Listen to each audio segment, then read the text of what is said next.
누구를 의식하며 일하는가?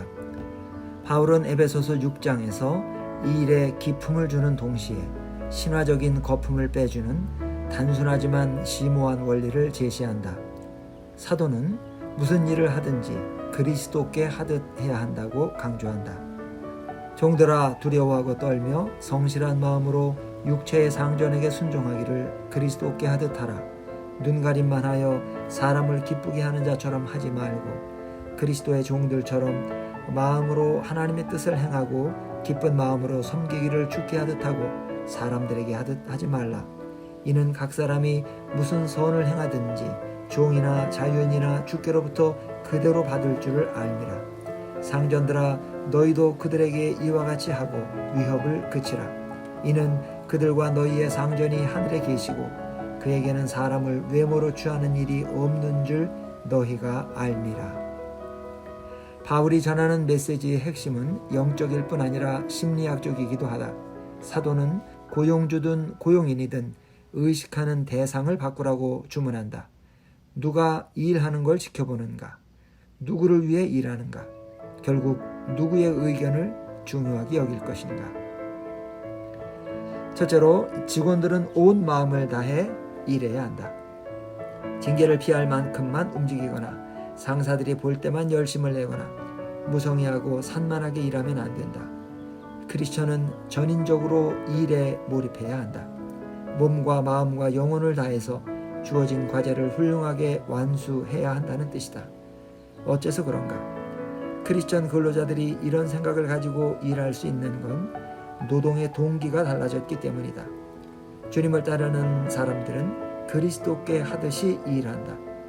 아울러 예수님 안에서 상상할 수 없을 만큼 큰 상급을 받게 되므로 고용주가 돌려주는 대가의 크고 작음에 지나치게 연연할 필요가 없다.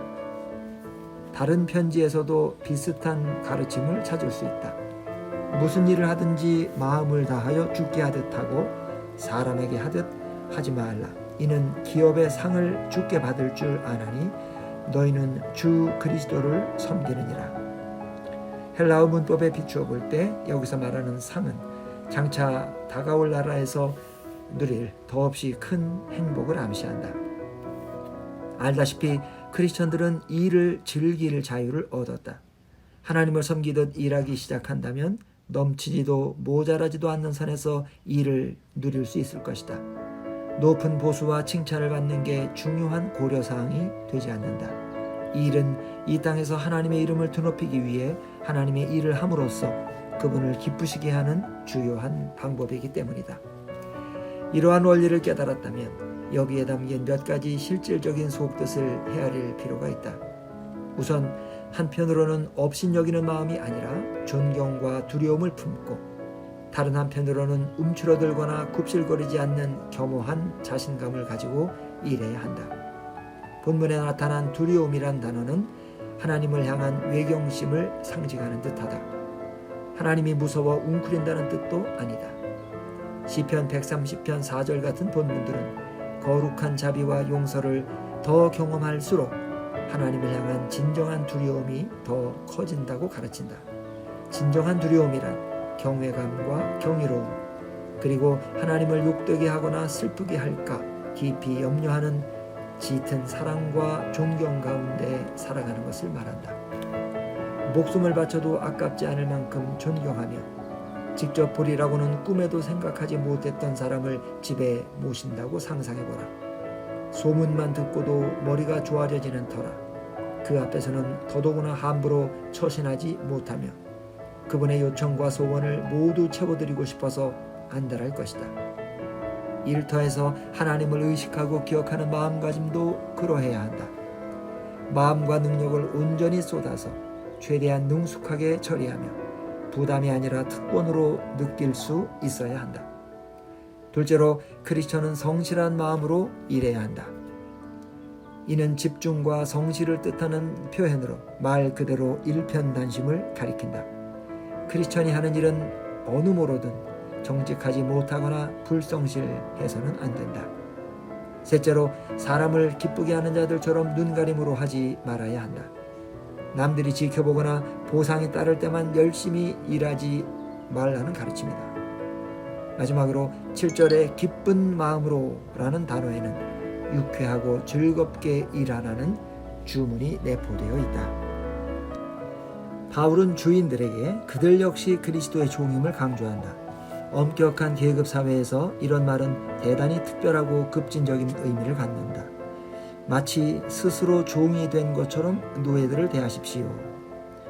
본문을 읽는 독자들은 이와 같이 하고 라는 짧은 문구를 무심코 지나치기 쉽지만 여기에는 종이 주인을 대하듯 깊이 존중하는 마음을 품고 부리는 사람들의 필요를 채우라는 뜻이 담겨있다.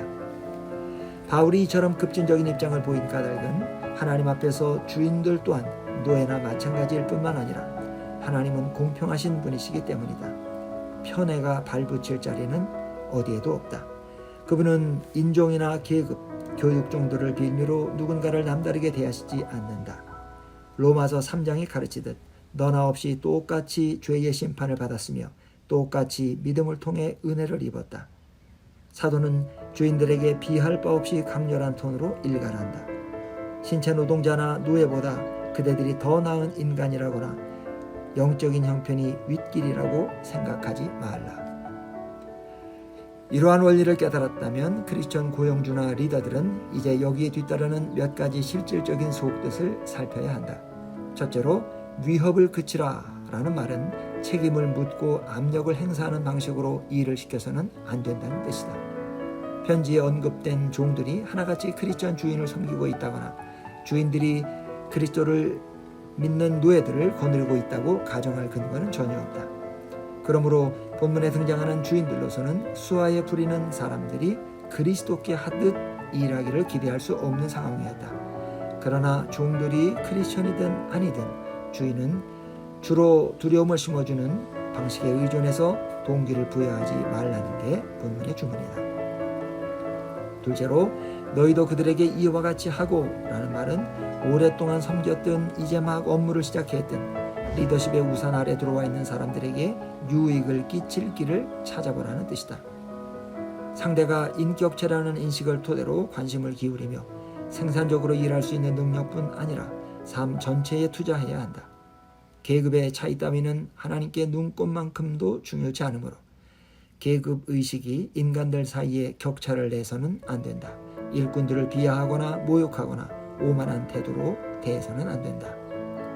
너나 없이 알게 모르게 누군가를 의식하며 일하기 마련이다. 부모의 기대를 채우기 위해 또래들 사이에서 돋보이려고 또는 상사의 눈에 들기 위해서 일하기도 한다. 반면에 스스로 세워놓은 기준에 이르기 위해 일하는 사람들도 많다. 하나같이 부적절한 대상들이다. 그 사람들의 눈을 의식하다 보면 과도하게 많이 또는 지나치게 조금 일하게 된다. 더러는 누가 지켜보느냐에 따라 많고 조금이 뒤섞이기도 한다.